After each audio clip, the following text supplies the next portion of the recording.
आज की जो घटना मैं आप लोग को सुनाने और बताने जा रहा हूँ, इस घटना को सुनने और सुनाने के लिए भी कलेजा चाहिए, जिगर चाहिए। क्योंकि बहुत सी घटनाएं ऐसी भी घटती हैं हमारे समाज में। बहुत से लोग इस कहानी को सुनते भी हैं और बहुत से लोग इन जैसी कहानियों को पढ़ते भी हैं। लेकिन आज की जो कहानी मैं आप लोग को बताने जा रहा हूँ, सुनाने जा रहा हूँ, आप लोगों ने एक श्रद्धा मर्डर केस जरूर सुना होगा, जो आफ्ताब पुणे वाला रहता है, जो श्रद्धा का मर्डर करता है, फिर कई महीनों तक उसकी लाश को जंगलों में फेंका करता था।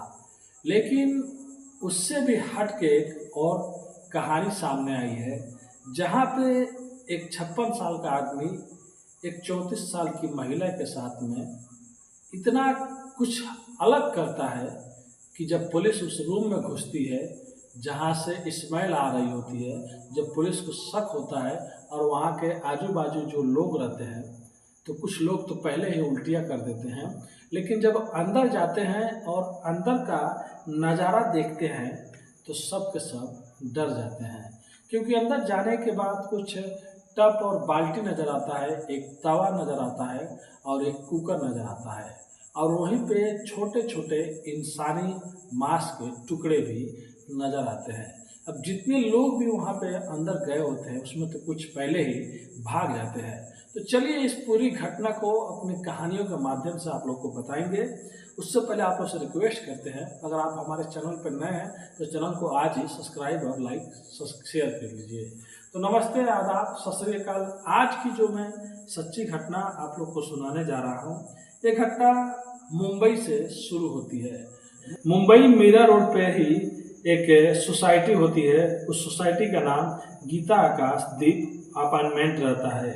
वहीं पे 7 मंजिला इमारतें होती हैं और एक एक मंजिल पे 4-4 फ्लैट बने होते हैं। उसी 7 मंजिला इमारत पे एक 7वें मंजिल पे 4 फ्लैट होता है और 4 फ्लैट में एक 701, 702, 703 और 704 फ्लैट नंबर होते हैं।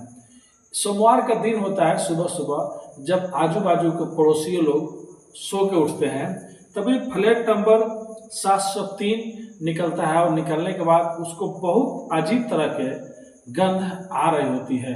जब गंध उसको आ रही होती है, यानी कि स्मेल आ रही होती है, तो उसको समझ में नहीं आता है वो करे तो क्या करे। लेकिन वो अपने माँ से कहता है कि माँ, लगता है किसी ने किसी को मार के कुछ किया है, इसीलिए ऐसा सब आ रहा है। अब उसकी माँ बोलती है कि तुम ज़्यादा न्यूज़ देखते हो और तुम इसी बारे में ज़्यादा समझते हो, इसके लिए तुमको ऐसा लग रहा है। क्योंकि उसी कुछ टाइम पहले ही आफ्ताब पुणे वाला ने एक लड़की श्रद्धा जो होती है उसके कई टुकड़े करके और महरौली के जंगलों में फेंक दिया रहता है। लेकिन उसके बाद एक दिन और बीत जाता है, मंडे से ट्यूसडे हो जाता है, फिर आजू बाजू में जितने भी मतलब और रहता है फ्लैट 702, 701, इन लोग को भी वो लोग बोलते हैं और तीनों घर धो दिए रहते हैं, तीनों घर देख लिए रहते हैं। तीनों घर में कोई भी कोई चीज़ नहीं रहता, यहाँ तक कि लास्ट में जब छत पे जाके भी वो लोग सब चीज़ देख रहे होते हैं। और नीचे भी खबर आ गई होती है, जो सिक्योरिटी गार्ड होते हैं, जो भी मतलब जिम्मेदार लोग रहते हैं, कि एक अजीब सी स्मेल आ रही है 7वें मंजिल पे और उस बर्दाश्त नहीं हो रही, बहुत ही अजीब तरह की आ रही है। अब 1, 2, 3 ये सब हो गया रहता है, बस उसमें का 704 नंबर जो फ्लैट रहता है उसको दिखना बाकी रहता है। अब जो 703 में एक लड़का होता है वो निकलता है और जाने के बाद 704 जो होता है उसके सामने खड़ा हो जाता है और दरवाज़ा पीटने लगता है। अब दरवाज़ा पीटते पीटते लगभग कुछ टाइम हो जाता है, लेकिन उसको अजीब सी स्मेल आ रही होती है। तभी अचानक उसको परफ्यूम की महक भी आने लगती है, यानी कि सेंट का। अब उसको समझ में नहीं आता कि तभी से तो स्मेल की मतलब बदबू ज़्यादा आ रही थी इस रूम से, इस घर से, इस फ्लैट से, अभी यहाँ सेंट और मतलब ये सब कहाँ से आ रहा है। तभी उसके अंदर से एक आदमी निकलता है और जब आदमी निकलता है तो 703 नंबर वाला कमरे वाला उससे कहता है कि देखिए ना, कई दिनों से मतलब बहुत ऐसी अजीब सी स्मेल आ रही है, लग रहा है कि आपके घर में कुछ हुआ है, तो इसके लिए स्मेल आ रही है। तब वो बोलता है कि देखो, मैं जल्दी जल्दी में जा रहा हूँ ऑफिस काम करने, कुछ मरा होगा तो मैं शाम को आके देख लूँगा। अब वहाँ से रूम बंद करता है, 704 वाला जो रहता है वो वहाँ से निकल जाता है।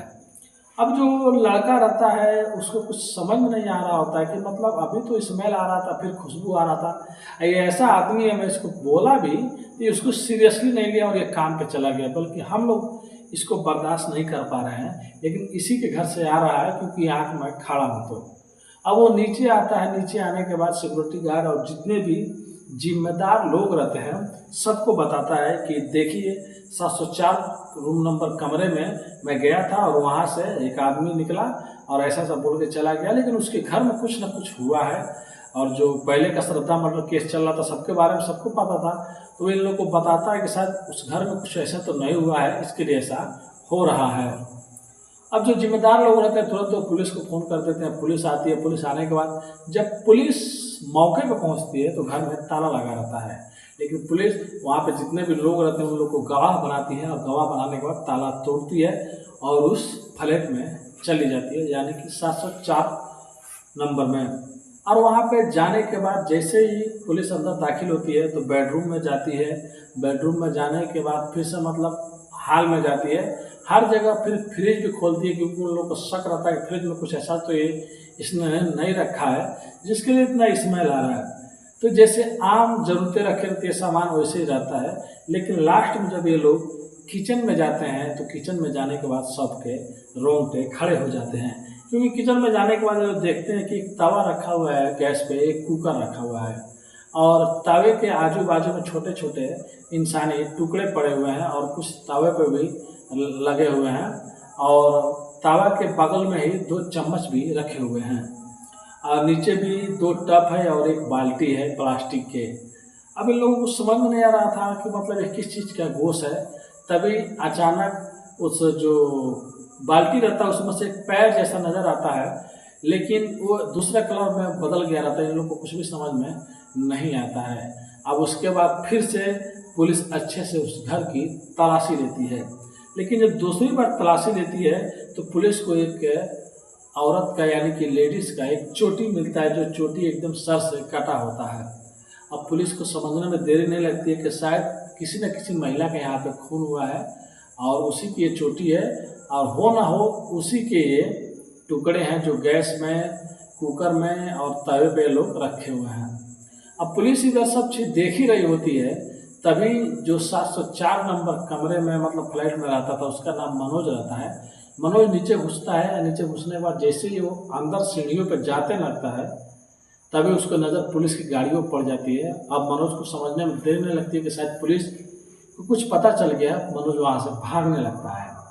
अब जैसे ही मनोज भागने लगता है तो नीचे भी सब लोग उसको पकड़ लेते हैं कि मनोज के रूम में पहले से पुलिस वाले गए हैं। अब मनोज को पुलिस वाले फिर नीचे आके पकड़ लेते हैं, उन आदमियों से ले लेते हैं। अब मनोज को उस रूम में लेके जाते हैं और रूम में लेके जाने के बाद फ्लैट बंद कर देते हैं और सब आदमी को बाहर निकाल देते हैं। जैसे कि कई बार ऐसा होता है कि कहीं पर जो जुर्म हुआ है, कहीं पर मतलब कुछ हुआ है तो खुद अपराधी को साथ में लेके जाकर पूछा जाता है तुमने यहाँ पे क्या किया था, यहाँ पे क्या किया था। अब जैसे ही मनोज को अंदर लेके जाते हैं, मनोज से पूछते हैं बताओ ये किसकी क्या है, मतलब ये इंसानी मांस के टुकड़े हैं या क्या है बता। वो बताता है कि साहब मेरी पत्नी एक रहती थी जिसका नाम सरस्वती होता है और मैं एक दिन घर पे नहीं आया, वो मेरे पे शक करती थी और इसीलिए वो जहर खा के मर गई थी, यानी कि सुसाइड कर ली थी।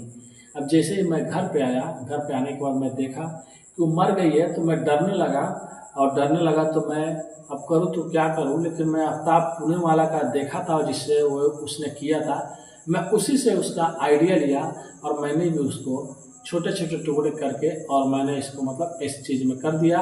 और कुछ जो टुकड़े थे लाश के उसको मैं पहले कुकर में उबालता था, फिर उसको तवे पे मतलब भूनता था, भूनने के बाद उसको ले आकर किधर न किधर फेंक देता था। अब पुलिस को उसने जो कहानी बताई उसमें ये था कि मतलब पत्नी पहले से ही जहर खा के मर गई थी और मैं बचने के लिए ऐसा किया था, लेकिन पुलिस को उसकी बातों पर विश्वास नहीं था। पुलिस उसको लेके जाती है और अदालत में कोर्ट में पेश करती है और वहाँ से उसकी कस्टडी लेती है। अब कस्टडी लेने के बाद मनोज से अच्छे से पूछताछ करने लगते हैं, लेकिन तब जाकर मनोज एक दिन थोड़ा थोड़ा सच्चाई बताने लगता है। मनोज बताता है कि हम लोग लगभग कई साल पहले यहाँ पे मिले थे। तभी मनोज बताने लगता है कि मेरा घर बोरीवली में था और मेरा वहाँ पे घर भी था। मैं जो घर था उसको मैं किराए पे दे दिया और किराए पे देने के बाद मैं खुद यहाँ पे भाड़े पे रह रहा था और मैं एक राशन की दुकान पे काम करता था। अब राशन की दुकान पे काम कर करके मैं कैसे भी खर्चा वर्चा चलाता था और अपनी ज़िंदगी अच्छे से जीता था। लेकिन जब ये राशन की दुकान पे काम करता था वहाँ पे, उसी टाइम उसकी एक लड़की से मुलाकात हो जाती है जिसका नाम सरस्वती होता है। लेकिन बात यहाँ पे ये रहता है कि लगभग जो ये मनोज रहता है उसका उम्र 40 या 42 साल रहता है, मतलब 2008 में, और जो लड़की रहती है उसका लगभग 19 या 20 साल रहता है। उसके बाद मनोज उससे थोड़ा थोड़ा दोस्ती करता है, फिर बात दोस्ती लव में बदल जाता है। फिर मनोज बोलता है कि हम लोग साथ में रहेंगे। लेकिन कहीं कहीं पे जब ये लोग दोनों जाते थे तो जो सरस्वती थी वो सरस्वती किसी को बताती नहीं थी, वो बताती थी ये मेरा मामा लगता है। क्योंकि जो सरस्वती थी वो बेचारी अनाथ थी, उसकी और 3-4 बहनें थी, वो लोग अनाथ आले में रहते थे। उसके बाद वो इस मनोज के साथ में रहते थे। लेकिन मनोज ने बताया था कि हम लोग लिव इन में नहीं थे, हम लोग शादी कर लिए थे चोरी चुपके से, और ये बात कोई नहीं जानता था, लेकिन सरस्वती की बहनें जानती थी। अब उसके बाद वो बताता है कि हम लोग यहाँ पे आ गए और यहाँ पे आने के बाद हम लोग यहाँ पे रहने लगे। लेकिन शायद 2023 में ही लास्ट चल रहा था, जब अक्टूबर या नवंबर, उसी टाइम शायद उसकी जॉब चली गई। जो राशन की दुकान पर वो काम करता था वहाँ का लाइसेंस शायद ख़त्म हो गया था। जब उसकी जॉब चली गई तो जॉब जाने के बाद फिर से वो घर पर बैठा रहा। फिर उसके बाद उसकी पत्नी उससे झगड़ा करती थी और उसके बाद उसको उल्टा पुल्टा बोलती थी और उस पर ऊपर शक भी करती थी। लेकिन एक दिन ऐसा आया कि जब मैं घर पे आया तो जहर खा के मर गई थी। फिर मैं करता तो क्या करता। मतलब जो मनोज है वो पुलिस को आए दिन कोई ना कोई कहानी, थोड़ा सच्चाई थोड़ा झूठ, ये सब चीज़ बता रहा होता है। लेकिन पुलिस को एक चीज़ समझ में नहीं आता है कि अगर उसने जहर खाया था, अगर उसका बॉडी होता, लाश होता, तो पुलिस मेडिकल से ज़रूर पता लगा लेती कि सच में उसने क्या जहर खाया था या इसने कुछ और किया था। अगर ये चाकू भी मारता तो चाकू से भी पता चल जाता, मतलब देखने के बाद अगर पोस्टमार्टम होता तो, या डॉक्टर लोग भी बता देते हैं। लेकिन यहाँ पे तो बॉडी ही नहीं है, ना कभी बॉडी मिलेगी, क्योंकि इसने छोटे छोटे टुकड़े करके और उसको उबाल के तवे पे भून के ला के इसने फेंक दिया। कुछ कुत्तों को भी इसने बोला कि उनको भी खिला दिया। तब यहाँ पे ये क्या करेगा। और ये मनोज बहुत चालाक था, इसको भी मालूम है कि अगर मेरे ऊपर ये चीज़ साबित ही नहीं होगा कि मैंने उसका मर्डर किया है, वो तो सुसाइड में आ जाएगा, तो मैं कैसे भी कैसे करके बच जाऊंगा। और कोर्ट में सबूत मांगते हैं। अब जो मुंबई पुलिस थी, जो थाने, उनके ऊपर एक बड़ा चैलेंज था कि वो लोग करें तो क्या करें, क्योंकि ऐसा कातिल उनके सामने भी है, लेकिन वो जो चीज़ बता रहा है वो चीज़ उन लोगों को सुनना पड़ रहा है। और कोई भी कड़ी नहीं है जिसको वो लोग ढूंढ पाए या उसको वो लोग अच्छे से जेल में पहुंचाए। लेकिन मनोज यही कहता था कि मैं उसको कभी कुछ करना नहीं चाहता था, लेकिन वो जब जहर खा के मर गई तो बाद में मैं अपने बचने के लिए मैंने उसके साथ में, मतलब उसके लाश के टुकड़े किए। अब वो जो भी बात बताता है पुलिस उसकी बातों पे विश्वास नहीं करती है। अब ये केस में ये पता ही नहीं है कि वाकई में क्या कत्ल हुआ था या खुदकुशी हुई थी, क्योंकि पुलिस को ये पता लगाना है। अगर ये पता लग गया तभी मनोज को सजा होगी। अगर ये पता नहीं लगेगा तो कोई भी कुछ पता ही नहीं चलेगा कि ये मर्डर है या मतलब वैसे कुछ है। अब ठाणे पुलिस के सामने एक अजीब सा केस है। कातिल उनके सामने है, लेकिन कातिल को लोग कुछ कर नहीं सकते हैं। और बहुत से ये केस उलझी भी है, लेकिन कैसे न कैसे इसको सुलझाना है। लेकिन ये केस भी एक पहेली है, क्योंकि जो आदमी है वो उसने कबूल कर लिया, लेकिन ये कबूल नहीं कर रहा है कि मैंने उसको मारा है। और बहुत ही अफसोसनाक ये घटना है, जहाँ पे कैसे एक आदमी इतना ऊपर जाके ये चीज़ सोच सकता है। क्या सच में अगर उसने जहर खा लिया था और जहर खाने के बाद वो मर गई थी, तो आदमी चाहता तो पुलिस को भी बुला सकता था, या वो आदमी चाहता तो मतलब कुछ और बचने के लिए करता। लेकिन उसने यही भी गवाही दिया कि मैं 7वें मंजिल से कैसे उसको नीचे लेके आता या कहीं फेंकने लग जाता। उसके लिए मैंने सोचा कि उसके कई टुकड़े कर देते। उसके बाद वो बहुत से सामान लेकर आया और उसके बाद उसका टुकड़े किए। तो पुलिस को ये लग रहा है कि ये सोची समझी प्लानिंग थी, लेकिन पुलिस अभी कुछ नहीं कर रही है। और पुलिस अब जांच में जुटी हुई है और लगभग 2023 का ये मामला है लास्ट का, लेकिन अभी तक क्या हुआ कुछ भी मालूम नहीं। लेकिन ऐसे लोग हैं दुनिया में जिनको हम लोग मतलब एकदम नॉर्मल समझते हैं, एकदम साधारण समझते हैं। दुनिया में ऐसे ऐसे भी लोग हैं जो मतलब सबसे अलग हैं, आप लोग यहीं पे देख सकते हैं। इसने वो सारी हदें पार कर दी, लेकिन पुलिस के पास इसके सारे जो मतलब इसने जो बताया है, इसके पर साबित ही नहीं हो रहा है कि इसने मतलब ये किया है या वैसे हो गया है।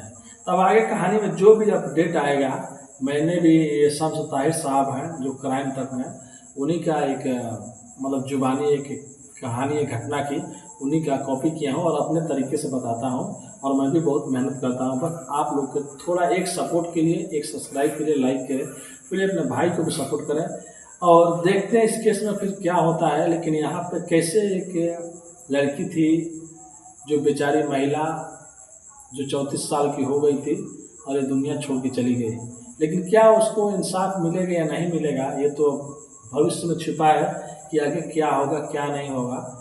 लेकिन एक आदमी मतलब बचने के लिए या कुछ करने के लिए कितना नीचे तक जा सकता है या ऊपर तक जा सकता है, कि उसके लाश के टुकड़े भी करता था और कुकर में भी उसको उबालता था, फिर उसको तवे पे भूनता था और इतना स्मेल आने के बाद उसी घर में भी रहता था। तभी इस पर केस चल रहा। अब आगे जो भी होगा तो आप लोग को मैं ज़रूर बताऊंगा। और आज की कहानी बस इतने ही ली, क्योंकि आज मैं पहली बार रात को वीडियो बना रहा हूं, क्योंकि मैं कहीं पे गया था जहाँ पे शादी था। तो आज के लिए फ़िलहाल इतना ही, मिलते हैं नेक्स्ट वीडियो में फिर से कुछ अच्छी कहानियों के साथ। आज के लिए ही बस, धन्यवाद।